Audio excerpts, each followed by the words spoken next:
பிறக்குது, நல்ல காலம் பிறக்குது. ஜக்கம்மா வந்திருக்கா சாமி.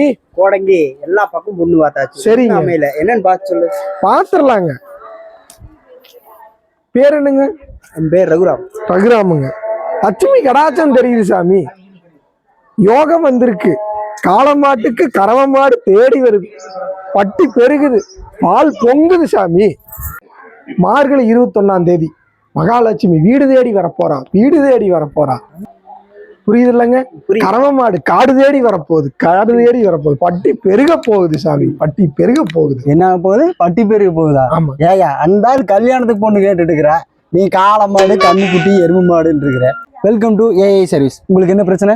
நல்ல அடக்கமான பொண்ணு வேணுங்க. அடக்கமான பொண்ணெல்லாம் இங்க இல்லைங்க. அவர் சுடுகாட்டுக்கு போவாரு, அங்கிருந்து எடுத்துட்டு வர சொல்றேன். அது இல்லைங்க, நல்ல குடும்பத்துக்கு குத்து ஏத்துற மாதிரி அழகான ஒரு பொண்ணு வேணுங்க. ஏன் சுவிட்ச் போட்டா அவங்க வீட்டு லைட் எரியாதா? சொல்லுங்க, பேர் என்ன? என் பேர் ரகுராமுங்க. ஏஜ் எவ்வளவு ஆச்சு? ஏஜ் 31ங்க. கைய கொண்டா. இன்னும் ரேகையவே காணோம். இந்த பக்கம் இருக்கு. ஜோசியமா வாங்குற உனக்கு மேட்ரிமோனில உன் பேரை ரிஜிஸ்டர் பண்ணிருக்க. சரியா? அவங்களா கூப்பிடுவாங்க. உனக்கு கல்யாணம் நடந்துரு. அமௌண்ட் வச்சிருக்கியா? வச்சிருக்கீங்க. கொள்ளுக்குது. ஸ்கேனர் பண்ணு. 5500 ரூபா. 5500 ரூபாயா? ஆமா. அப்ப கல்யாணமாக வேண்டாமா? ஸ்கேன் பண்ணு. இன்னும் 1 மாசத்துல கல்யாணம். சரியா? ஓடு, சந்தோஷமா ஓடு. சாமி வாலி விட கொடுக்கணும்ட்டு. அட பாவிகளா, இந்த அரக்கஞ்சி காக்கஞ்சி கூட வழியெல்லாம் படிவானு போல.